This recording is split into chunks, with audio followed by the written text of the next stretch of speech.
Hampshire. That's it. Yes. Well, They did not. So They did not test too. yeah. Which ones would take knots? Take a knot. Well, that's the thing. That's the good thing about this. If it does 10G, if you want to fly with your wife's knitting right. yarn, and it'll hold 10G, then you can fly with it. Yeah, that you have a point there, but typically until people in the hobby, turn around and figure out what is and what isn't acceptable, it's gonna be a little bit crazy. It doesn't matter. If it passes 10G, it's acceptable. You don't got to figure out nothing else. Here's the thing. Can I talk for just a second? You stunt guys are like 10 years behind the curve, man. You're 10 years late to the party. All this stuff has been asked and answered over the last 10 years in the combat forums and even on Stunt Hangar in the general section. I posted a bunch of shit about Spectre lines in the last 10 years that I've been using them. And all this stuff has been answered. The issue, the big issue is the way that they wrote the rules for Spectre lines is they specify the 5-turn uniknot as the termination, the only termination allowed per Spectre line. Okay. Well, I can tell you unequivocally that almost nobody uses that knot. Everybody uses modified surgeon's knot. Phil's double modified surgeon knot is double loop modified surgeon knot. So the rules don't really reflect what people are actually doing.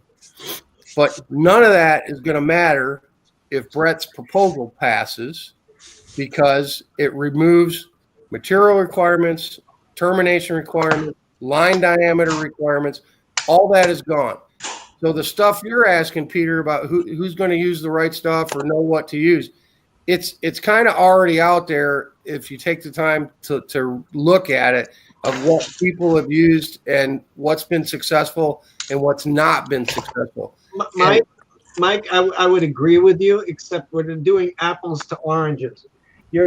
How heavy is an average combat airplane? And how heavy and how powered is your average 600, 650, 700 square inch stunt plane?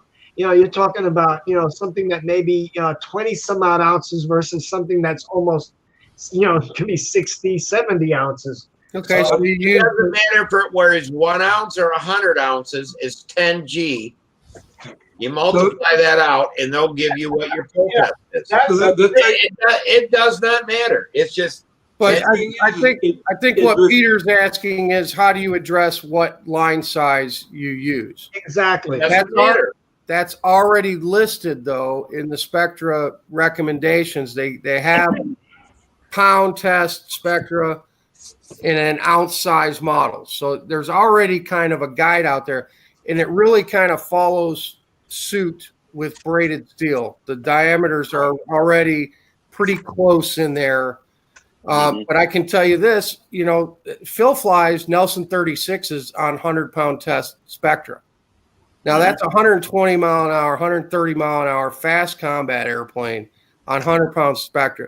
So you can't tell me that you can't fly a 65-ounce, 60-size stunt plane on that.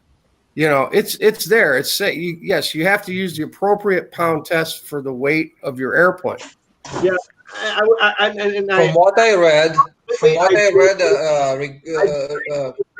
except for the instances where everybody on this forum has flown airplanes that turn around and start coming in on you. Let's say they get slack on the lines, and then all of a sudden turn around, picks up a gust of wind, and all of a sudden now you've got this 5-pound airplane or 6-pound airplane goes snap at the end of just grab the wind, and all of a sudden braided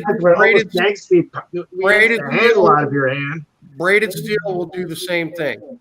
The break strength is the same. It's and actually, if you use the double loop modified surgeon knot, you get almost full strength out of the Spectre line.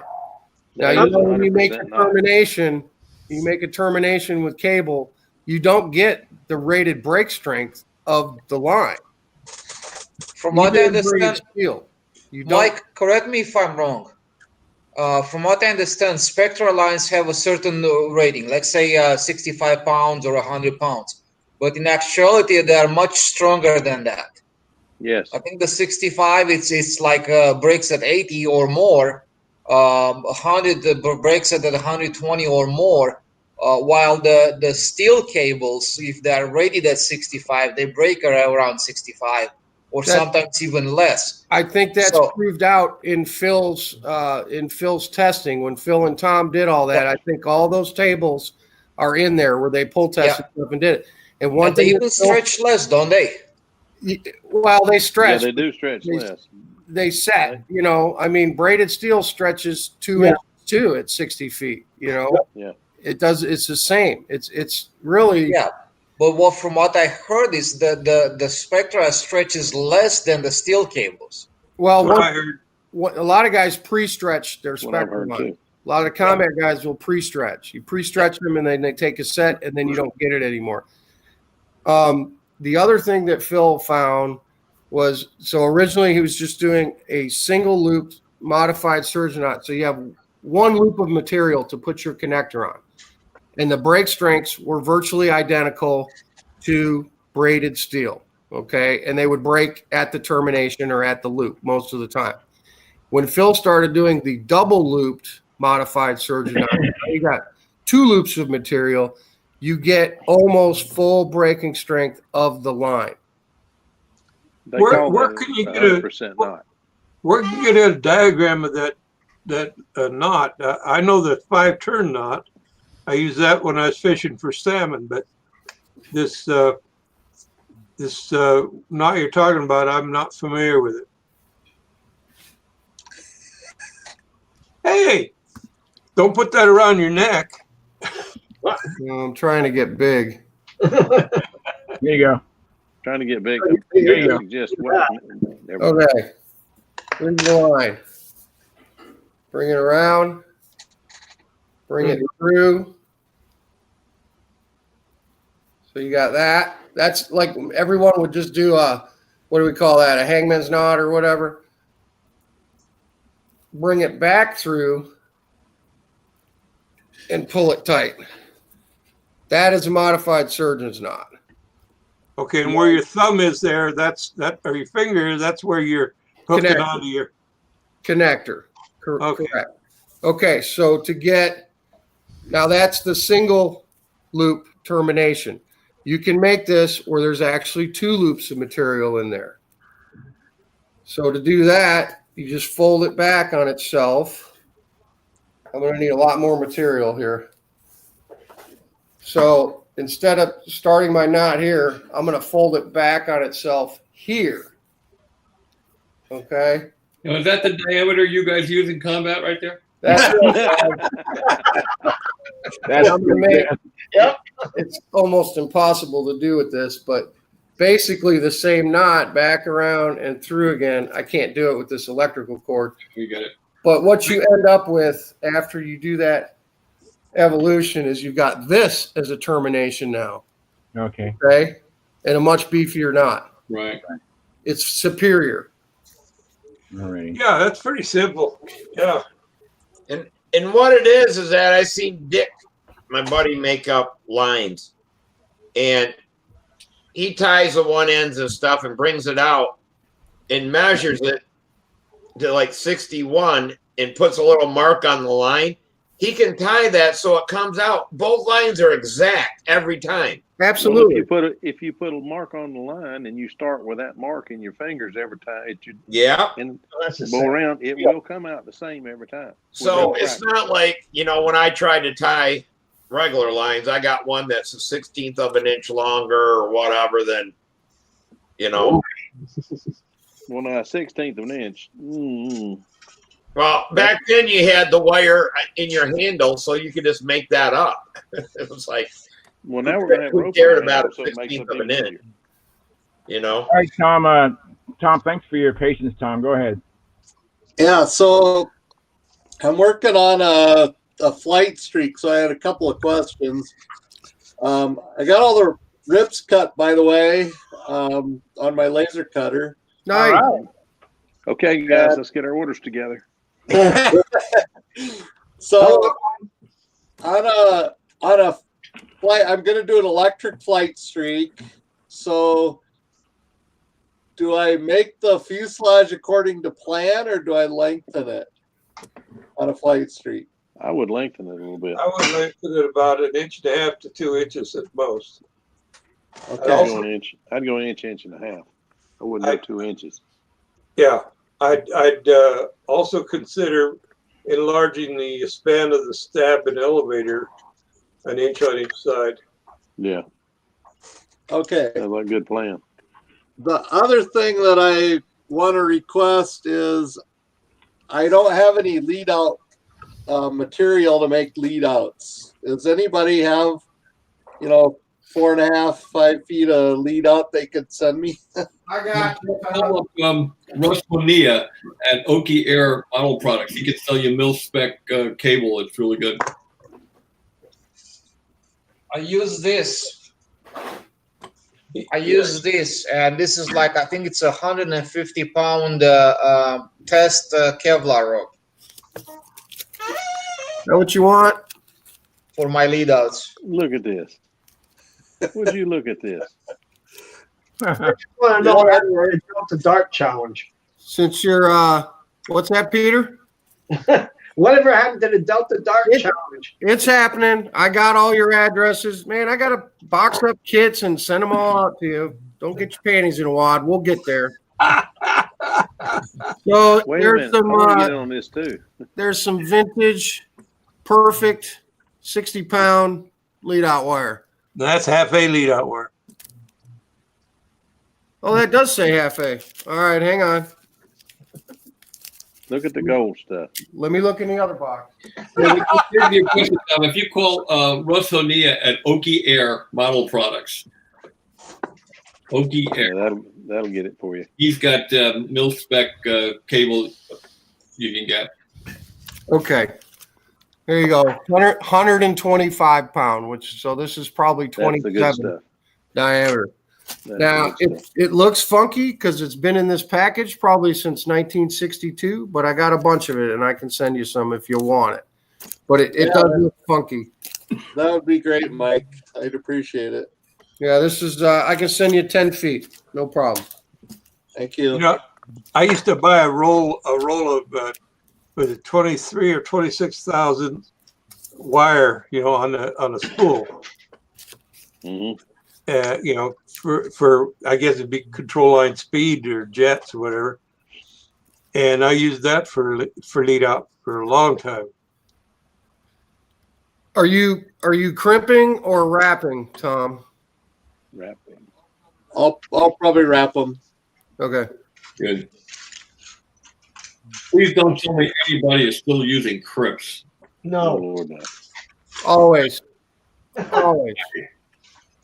Not Oh, a Lord. problem if you got the right crimping tool and you use the right sleeve. Never had a crimp failure, ever. And I'll keep using them too. Just because all you old guys say not to. Hey, I feel like an old guy. Envelope, right, Mike? You just If it works, put an don't fix it. envelope and send it in the mail. Yeah, I'll just put a stamp on it. Yeah. You got my address still, or? Yeah, I got it. I got it right here on the Delta Dart list. I got everybody's address there. Am I on there? Thank you. If I'm not, put me on it. Okay. Hang on. Are you not on there? I don't think No, so. you're not on there.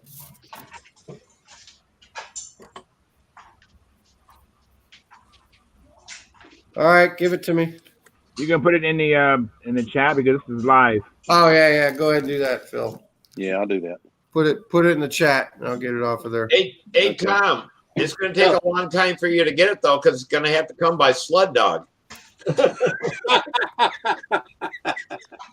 No, I will. I'll get an envelope and I'll put it in tonight, and I'll walk it out to the mailbox tonight before I go to bed, and the postman will get it in the morning. So Thank you very much, Mike. Well, gentlemen, I'm going to have to sign off here. I'm taking my wife in the morning to her second firearms class. She's going out to the range tomorrow, so I got to take her to a class. Oh, fantastic! Yeah. awesome. How did her birthday party go? Huh? How did her birthday party go? Oh, great. Yeah, it was fun. Yeah. I just had a range day with my daughter, Bob. Yeah. Took my 9-year-old out and did some pistol and rifle. Of course, she had the written part or the classroom part last week, and now she has the range part this week. So we're going down to my son's house, and his wife is going with her. So I'm going to drive her down there. Bob, be careful with that.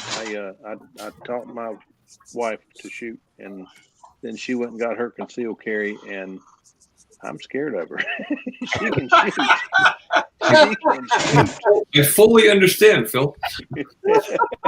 Yeah. You don't have to live with me. She does. Yeah. Lord, you guys be careful. Bob, take care of yourself. Yeah, man. Hey, Bob. See you. Bob. I'm gonna get Nice out of here too. having you here, Bob. Good night, Bob. On the chat right quick. I'm gonna get out of here too, guys. Have a good night. Yeah. You too. Good night. Hey, Jeff. Good to see you.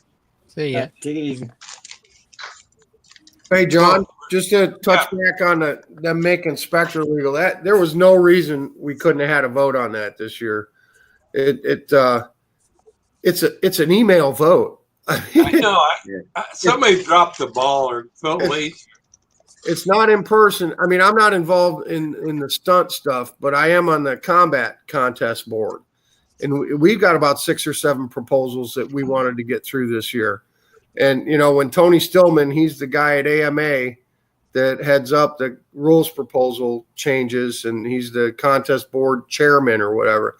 When he sent me that email saying we weren't going to vote on combat proposals for 2020, I emailed back. I'm like, why?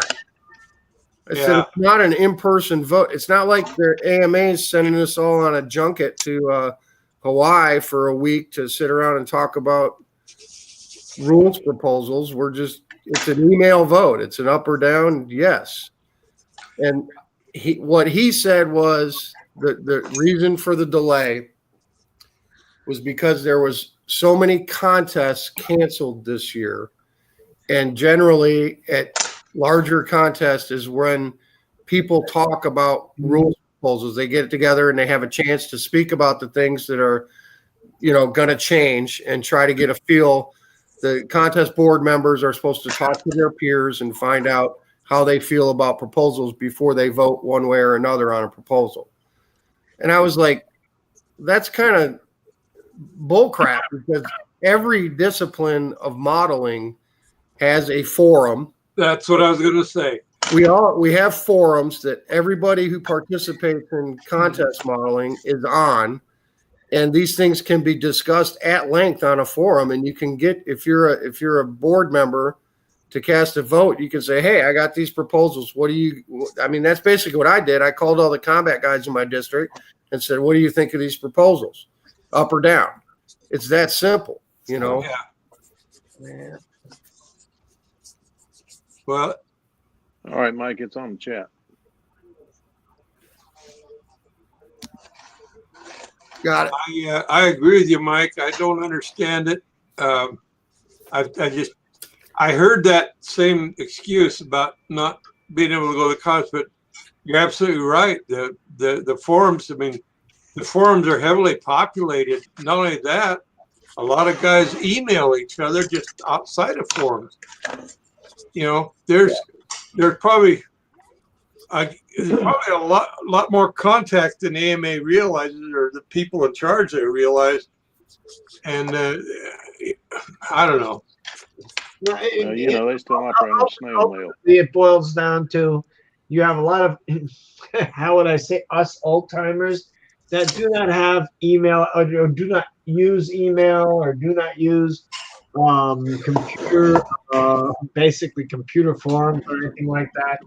And then ultimately what you would do is you would move those people out of the conversation. So whether you want to wait that to, if you want to put any weighting to that, you know, any weight to that argument or not, that's a whole different animal. Yeah, I would say there's certain people that didn't want stuff to pass, and this was a good way to keep it from going to a vote. Yeah. You got the telephone, you know, everybody's got a phone one way or another. Yeah. Well, Steve, I don't think that's the case, because it wasn't just for stunt. I mean, this is all All discipline. All contest rule. This is all rules proposals for every discipline in AMA. Well, yeah, I know it, but one person on, on stunt has enough pull. To Kill pull it the for whole everybody. organization. Because they wouldn't have done it for stunt. They, it had to go for everybody then. Well, I'd say that's Stillman's not a stunt guy. He's he's in charge of rules for free flight, RC, sailplane, helicopter, 3D, scale, control line, speed. Every rule proposal goes. He's the head honcho there. I don't think he has a dog in the hunt whether a stunt proposal gets tabled for a year or not. All proposals were tabled for a year. We didn't get to vote on any of them. Oh yeah, I know, for 1 year, but I mean, well, go ahead. I'll say it and you're done. Go ahead, Steve.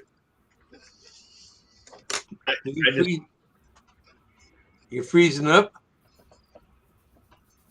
No. Wait, what I was going to say was, I thought when the last proposal went through and they said that they were going to go by the weight of the model and that you be pull tested to whatever percentage of the weight of the model was going to be. NG. Yeah, that was pretty well. I almost thought at that time that, because they said it didn't matter what size of line you used if it passed the 10 Gs. Right. And that should be plenty good because at most we are pulling about 3 Gs in our model. So yeah, and so it's like more than a 3-to-1 safety factor. Right, and really, if it doesn't matter what size wire you use, it shouldn't matter what size anything else you use. Right. Well, I mean, Brett wrote the proposal, so it'll be right. There, Right, I know. Brett wrote it because they would have it on the passive. I mean, right now we're good to run any size wire we want as long as it passes the 10 Gs. Right. Okay. All they'd have to do is drop the wire and say, any material is past. Right. All I have to do is change that one word. Well, it is. It is. When they test this, But why did they require it? It's just automatically inherent in the fact that any wire would. Never mind. It bothers. When they go to test this, guys, are they going to test it just the wire and the handle, or are they going to test it in your airplane? Just like they do now in your airplane, your handle. It's in the airplane. Yeah. Wow, 10 They're doing a Gs. pull test. 10 Gs on a 70-ounce airplane. Man, you could pull some of us off our feet. Yeah, that's what I was saying. Well, that's what we've been getting pulled here for the last 5-6 years. Yeah. Well, I mean, I've had an Obler and the wind pulled me off my feet, so I took 2 steps forward in one of the 8s. I don't remember which one, but it got me one time around and another one the other time around. That wind was howling. We still got through it, but wow. The gist of this is, John, if this passes, anything is in. Spectre's in. You can use, spider wire's in. Dynema's in. You can use those materials if you want to. Right. If you want to trust your airplane to them. You could use pure silk threads. You could use 10 gauge wire if you want, whatever you want, as long as it passes. Right. Well, I'm waiting anxiously because as soon as it passes, I'm never flying steel lines and stunt again, man. Right. It's just crazy. And I mean, I had this argument over there in France with Keith. He was the big one who stopped it the last time because I talked to Dennis and stuff. And I know who else voted against it too. There was a couple others. Yeah, Bob. And Steve, therein lies the difference. If the FAI will now allow it. Well, who cares? Who goes to FAI contests here? Anybody at the World Championships? Yeah, I think how many of us go to the World Championships? Raise your hand. Well, you raised your hand. You want to go there. Well, I do. And if we went, he'd use the appropriate material. But I'm talking about the U.S. right now, man. We need to get I think they'll go with it too. I mean, it's not. I mean, you don't want to build two versions of the same thing, one to fly in the U.S. and one to fly just in case you want to do the World Championship. Yeah, well, you're talking about lines. You're not talking about lines, man, not airplanes. You just the lines. When you but go if you're picking out your using lines, leadouts that are not steel, then we are talking about the airplane. Well, you can use steel leadouts on any airplane and put spider wire. Why would I put Spectra leadouts in an airplane? Tran uses Kevlar thread. Okay, well, he does, but I mean that doesn't mean that's going to be the norm. That just because Spectra lines are legal, everyone's going to use it for lead out material. I'm playing devil's advocate. Don't run me. All right. Yeah, one thing though. When you go trying to buy these lines, you want to make sure that you get some that is round, because some of it is flat wound. The early stuff like spider wire was flat wound. That's the reason on fishing reels they dug in so deep. You go to set the hook, and the next time you go to cast, if you cast further than you did that time, it gets that far and it stops all of a sudden. You got to pull essentially a bird's nest out where it's dug into the reel. Now the late stuff is round, but the early stuff is flat wound. I've got it on several reels downstairs. It's great if you fish in lily pads, which is why I still have it on my reels. You catch something, you can cut the lily. It'll just cut the lily pads like a knife. And right through it. But when you have it on your lines and it's out there flying in the wind, it's doing this the whole time. And it looks like it's about this big around, the two lines together, just sitting out there buzzing, and it makes it's not good. Phil? You don't want to do it. Yeah. I also, when I was researching this, you have spectral wire that's weaved, and then you have solid or hollow. Weaved or hollow. The woven is the stuff that's round. The hollow is round usually. I have seen that was flat wound too, but just look at it. It's on the container. It'll show you a expanded view of it, and if it's round, then that's what it is. But if it shows it flat, if it shows something that looks longer than it is tall, that's flat wound. That goes great through lily pads, and a lot of the bass fishermen, that's all they'll use. But it ain't worth a crap for our purposes. I tried it on a half A model, and the lines look like they're about that big around. I was lucky to get that plane back. Phil? Yes, sir. Okay, your 70-ounce plane and the 10G pull, it got me thinking. I wonder what that was in pounds. Now, remember years back we flew a 40 size. We had a 35-pound pull test on 15,000 line. Okay. Yeah. 70 G's on a 70-ounce airplane. I just figured it out here. 43 3/4 pounds. Well, that's not that bad. No, actually it isn't. They pulled me that on my Cardinal. Yeah. It is 65 ounces. Yeah. It's a heavy bird, but it's a big bird too. Yeah. But I mean, so it's not that bad. No, it's not that bad. That's a lot less than I expected. Yeah. I thought it was going to be a whole lot more. That's why I wanted to see what it was. But heck, I can live with that. I prefer flying my bigger airplanes on 18,000 steel. Yeah.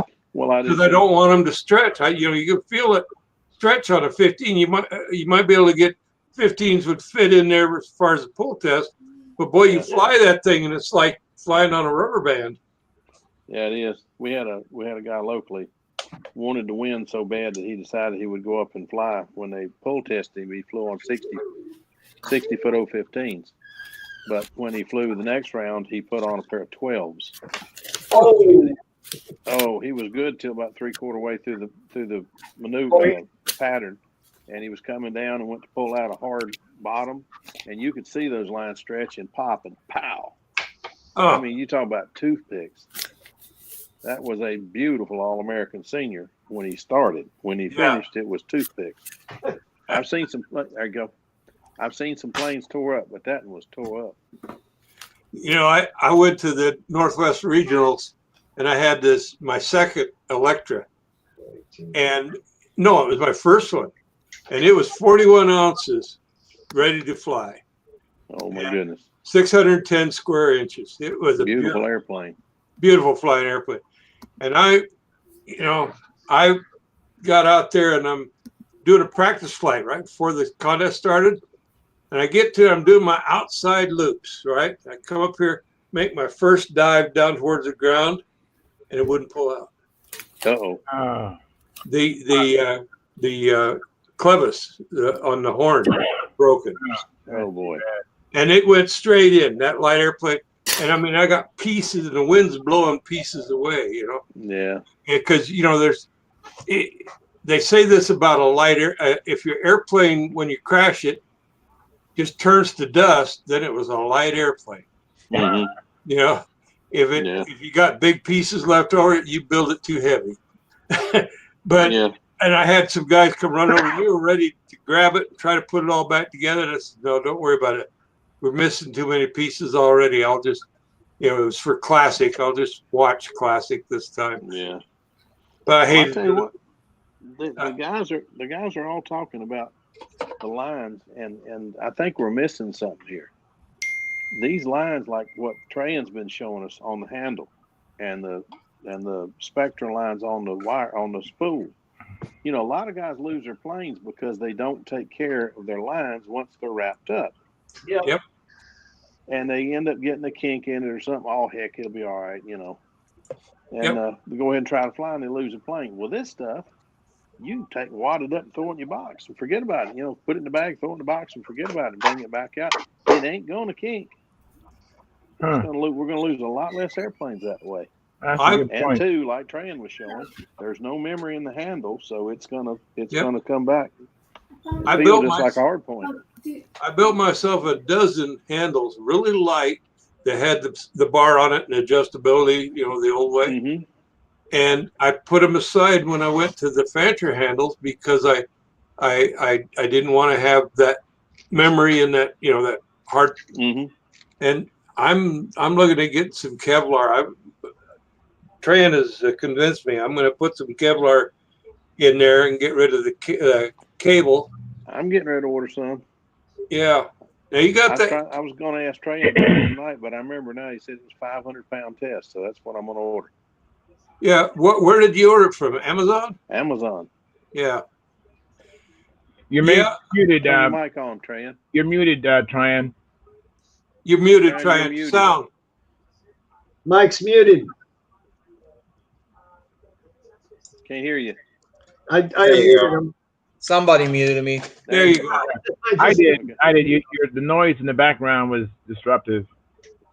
Okay. What you got, Trayan? All right. So you want an address for the Amazon or what? No, I ordered it already. $12.95, I think, something like that. Yeah, it's very cheap. Spool. Yeah. I got on your build thread, and I could not find that Kevlar hinge. It's not on the build thread. Oh, it's not on the build thread? No. What thread did you put it on? Stuff is. Go to Amazon, look for Kevlar rope, and I use 150 for the lead outs inside the wing. 150. Okay. And I use the 500 for the handle. It's simply because the 500 gives me a little bit more thickness to it. It has more meat to it. Yeah, and I just like to have more meat. That's all. I mean, it's not as necessary. I mean, you could get something else. Yeah. I remember the 500. I couldn't remember the 150. I want to get the right stuff. No, Trayan, I was talking, where did you put it? What thread did you put in the Kevlar for the hinges? For the hinge stuff you use on your airplane? It's 1.6 ounces. 1.6? That's a fabric, though, isn't it? Yes. Yeah. That's also on Amazon as well, Trayan, for the hinges? No.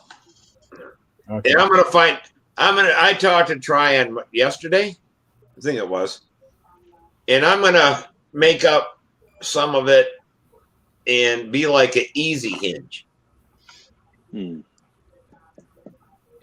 so it'll go in the wing, and then you just bust, you'll bust the epoxy on the outer coating of it, and then it'll be just like his wing. But especially on ARFs, that they put the little easy hinge slot in them. You know, then you got to hog them out if whatever.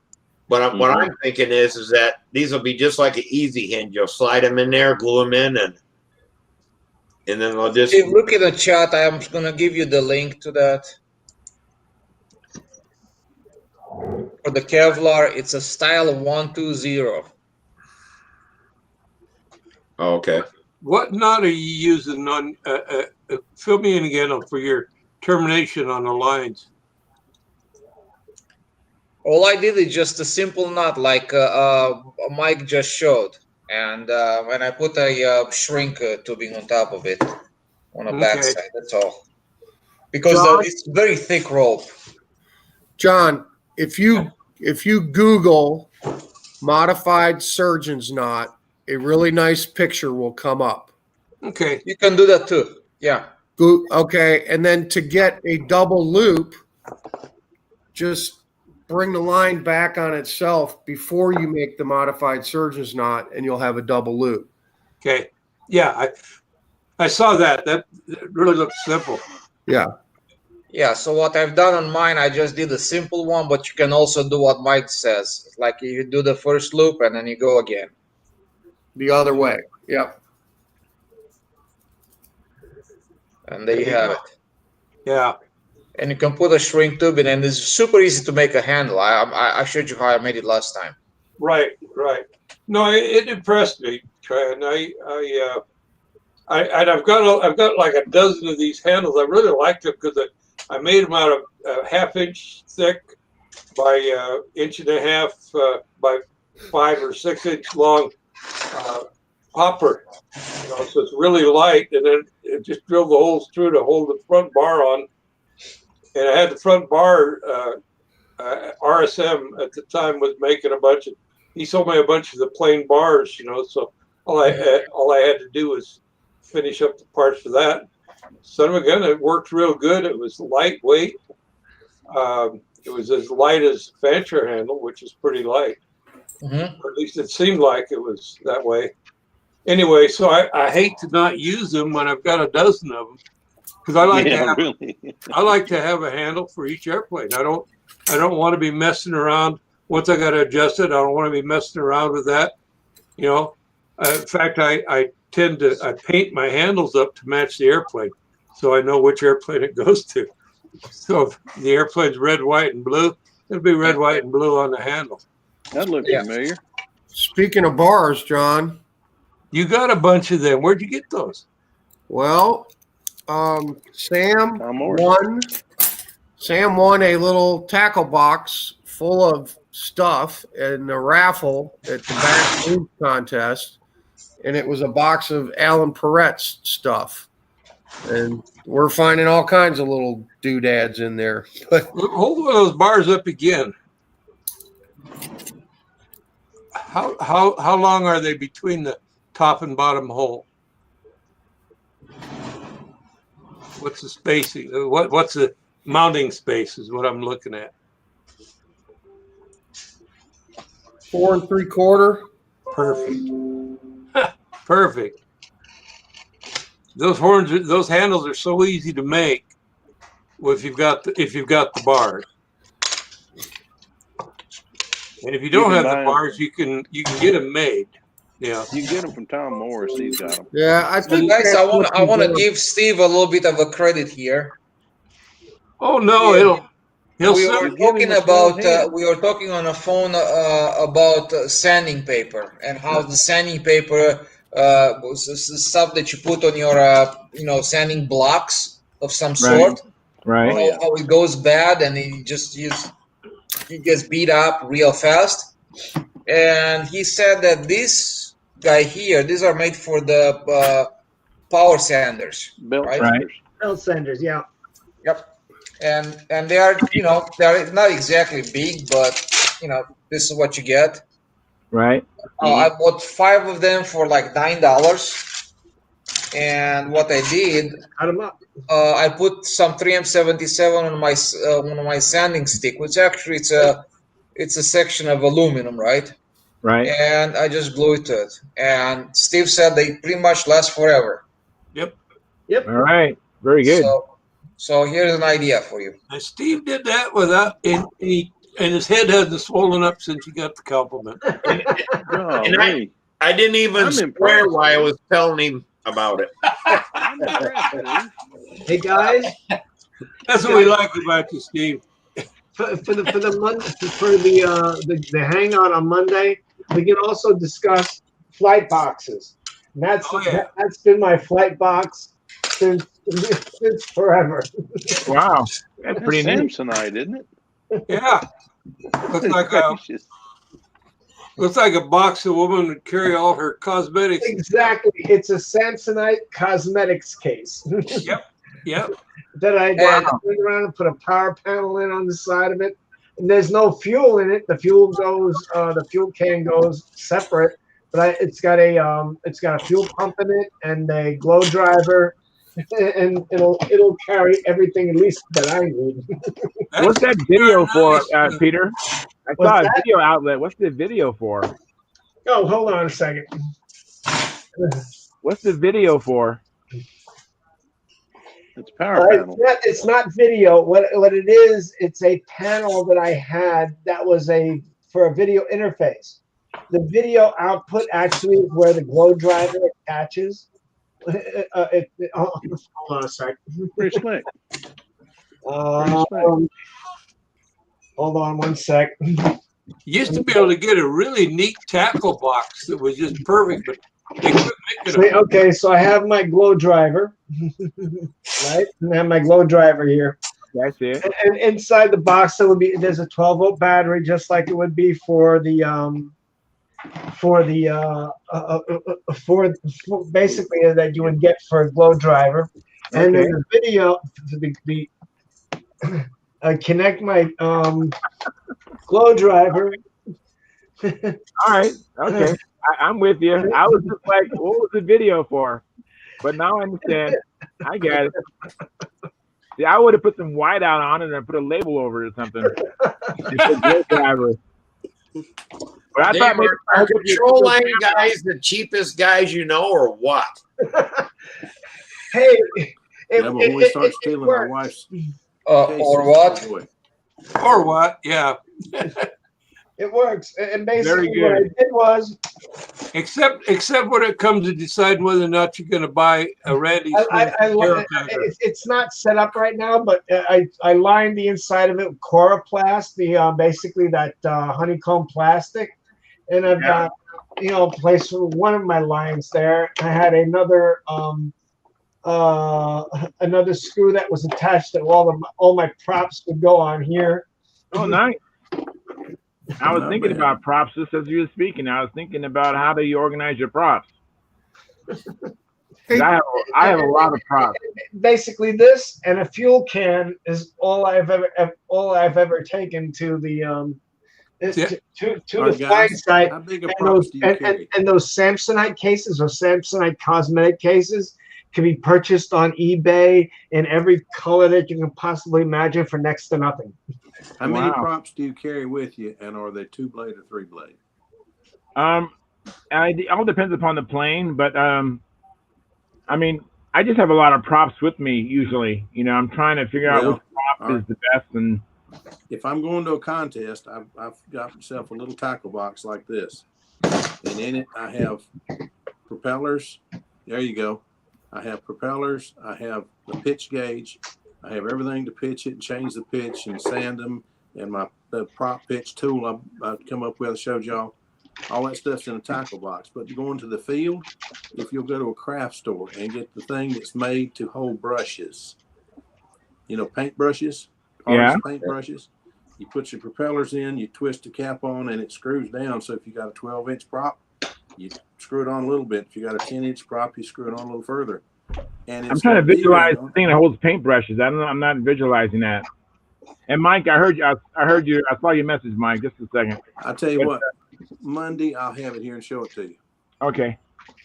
You guys be careful. I'm gonna have to get out of here because I gotta be at the field in about 7 hours.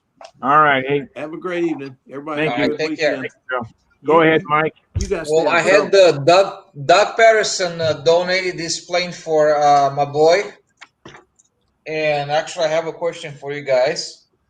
Actually, Mike might be able to be most qualified to answer my question. This is a foam. It's a foam wing. Looks like a little bit larger than a Twister, actually, and it's a LA-46 on it. So the question I have for you, Mike, is that how long are the lines that you are using? I would say 60 on that. Can I see the tail? That's why I had my hand raised. I wanted you to show that airplane. It's a whole lot like the one you made for Sam at the nest. That's why I want to see the whole airplane because I can probably tell you what it is. Okay, well, no, that's not one of Phil's. I was thinking it was one of Phil's Gotcha Streaks or Streak 2000s, but that's not his stuff. And so somebody took some foam cores, probably of Phil's, and built that. Do you know the square inches on it? I mean, I can do a quick number crunching here. 42-inch wingspan, 48. Let me see. Is that a Tudor? No, it's not a Tudor. I think it's a Mentor, isn't it?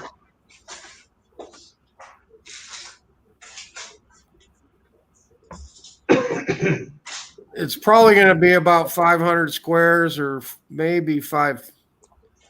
Yeah, it's pretty big, Mike. It's pretty big. Oh, It's not a small 50. plane. Yeah. I'm still looking for the stupid tape measure. Wait a second, I'll be right back with your numbers, okay? Okay, you know, when talking about what we carry in the field here, box and that, I'm kind of like Phil. I have a big box. I got a lot of stuff in, but then I got broke into taking a small flight box with just the stuff that I would need. You know, like maybe a prop with the same kind of what I'm using. You know, just the stuff I need to go out on the flight line to start the airplane up. The rest of the stuff I leave back in the pit. In the car. Yeah.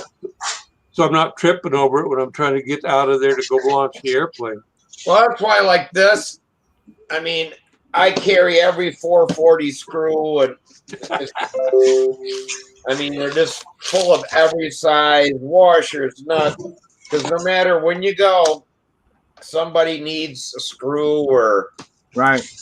You know, so and then the top part is big enough that can you hold it up, Steve? I can't see it. in. I got, you know, extra brand new lines.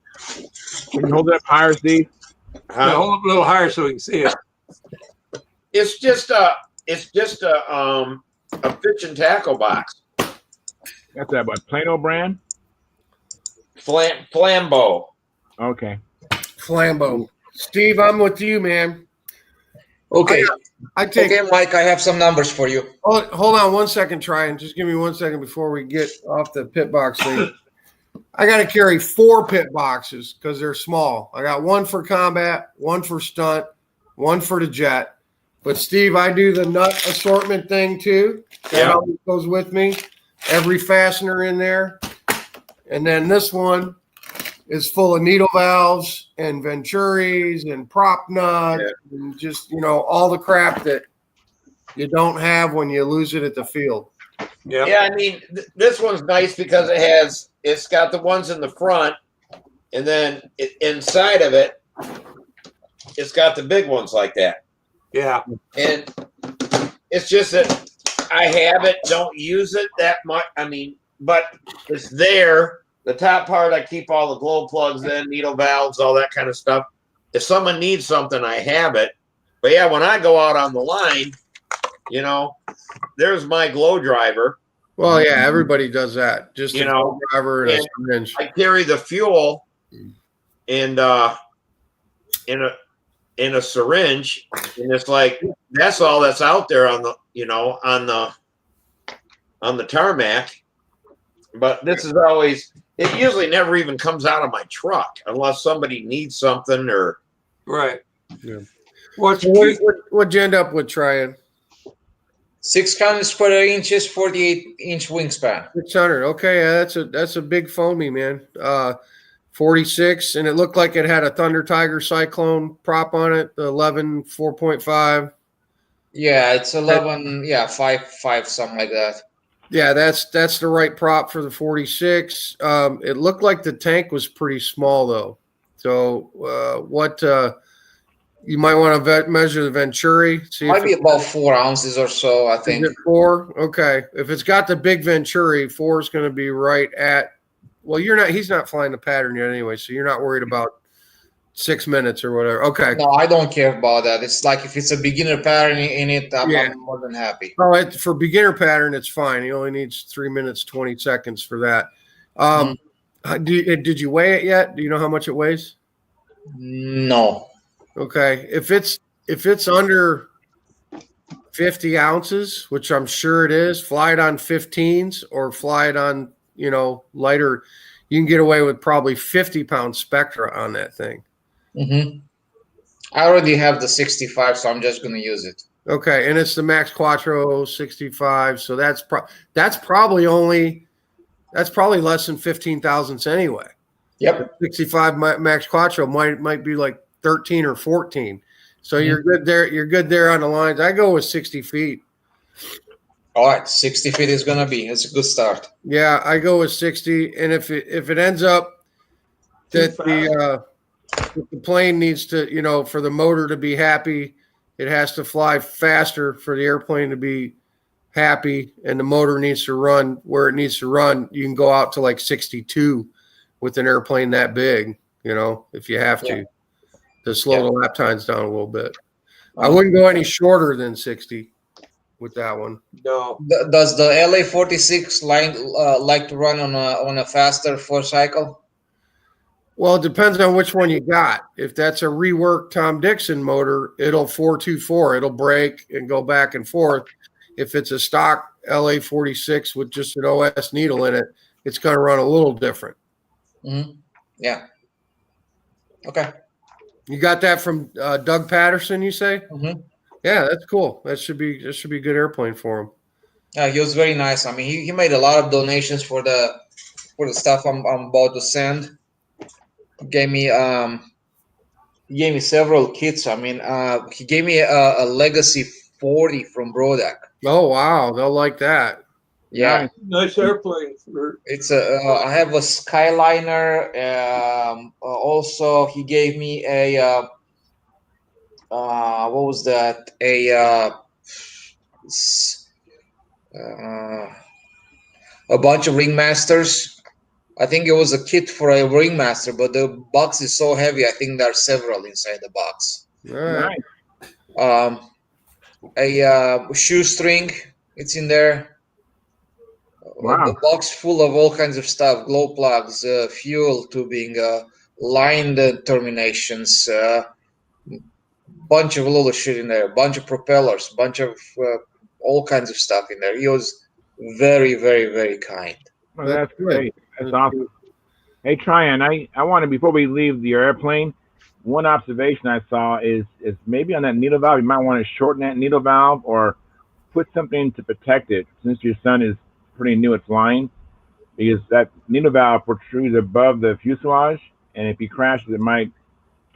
Or if he has to land inverted. No, it's I see what you're saying, but that's I think the original OS Max needle valve that has like a spring inside of it. Yeah. So it's just gonna bend. It's not the rigid ones. Yeah. Like OS Max has the needle valve and it have like a long spring with a knob on top of it. Right. So if you do land inverted, I mean. And it's not much. I think it's sticking up just maybe 1/8 of an inch. For sure, it's gonna the spring is gonna move and come back to original position, or something like that. Just something I just But saw. thanks, I appreciate that. I mean, I bent a little piece of wire and just put it on the top of the fuselage to protect the needle valve. Even though I've had some springy ones, they still ended up getting bent. They do. They'll bend and then they'll take that bend, and you can't bend them back. Right. Yeah, but the nice thing about that one, you can actually just cut that spring off, and there's enough there on the knurled part of the needle that you can still run it in and out, even if the spring's completely gone. Yeah, you can get it close. If it ain't right, shut it down, turn it, and then restart it or whatever. Yeah, you can solder on the head again. I've cut them and then resolder the head on. Resolder the head. Yeah. Is the twister gone that you built for Alexander? Did that get completely destroyed, or did you? For some reason, some bunch of the parts kind of disappeared, vanished for some reason. But I still have the wing here. Oh, okay, okay. And then how about the foam electric twin boom that you were working on? How's that coming? Did you get any further? I have so many projects that I didn't. I have made this. Okay. Yeah. So pretty much the elevator is ready to go. All I have to do is just cover them, and because I decided to put some monocoat on top of that, so I'm going to cover this stuff. Then I'm going to put the hinges. I'm going to go with the Kevlar hinges like I like them, and well, I still have to wet that fiberglass that I put on the wings a while ago. It's still here. I make a nose for it. So this project I kind of got left behind a little bit. Other things that I've been playing with is the prowler, and I'm not sure if you guys are interested to see this, but this is the nose with the motor that I have for it, right? Nice. Okay. So what I did over here, I took a piece of plywood, right?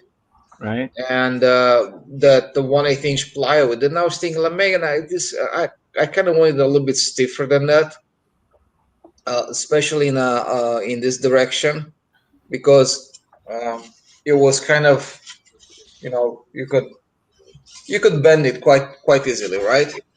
So because I want to strengthen this direction, what I decided, I just put some unidirectional in this direction of carbon, so that goes up and down, and I played it on both sides.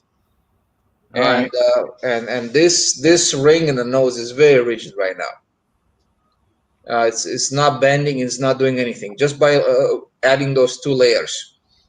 And I have enough room in here to put this motor, and I can also fit this one too, which is on it's a F2B 2026 Axie. It's the stuff that's using the 60 size motors, 60 size planes. I guess we'll be seeing you in profile next year is the plan, right? For sure, yeah. Yeah. For sure, and then if this is going to be my test bed to also test that. I ask you a question, Tryon. Why did you put your battery box on the other side of the airplane? Because it's going to reduce the tip weight, so kind of thing, It's fine. It's not going to go anywhere. I flew it on the other plane. It was fine. I didn't have any issues with it. Falling apart or going anywhere. Okay. Hopefully it's going to be okay this time too. You want to see a really good profile study, or not study, but application. There's a fella in the Pacific Northwest, and his name now escapes me. But if you go to the flight lines, there's a picture of his profile. He just finished it. It's gorgeous. But all of the electronics that is in the nose, but it's all shrouded over it, and it looks. Yeah, I've seen those things, but it's like so much headaches to go through to achieve that, and for me this is just a test bed. I can care less for that. Well, the reason I was asking, I wanted to know what you thought about that, so I know now. Yeah, it's like this one here, and then I got this made up to it'll go on there and it'll be all hidden. Mm-hmm. Yeah, I mean, a lot of people are doing that, and I've seen them quite in a lot of places, including the Aero-modeling at the Nats. They were doing that, and it looks nice. It's neat and all that good stuff, but for what I need, I just don't really care for it too much.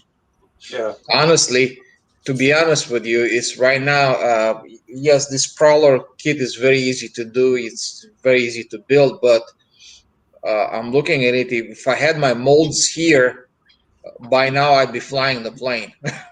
If I started to make a composite plane, because it would take me maybe a couple of days to get it up and running, and then maybe a day to mold everything, another day to take join everything, and then starting the third day, basically I start to put the stuff together and make a flyable plane. So it's super easy. Where are your molds? They are in still in Illinois. Yeah, I hope I'm gonna get them here pretty soon. Yeah, I hope so too. Yeah. So that's.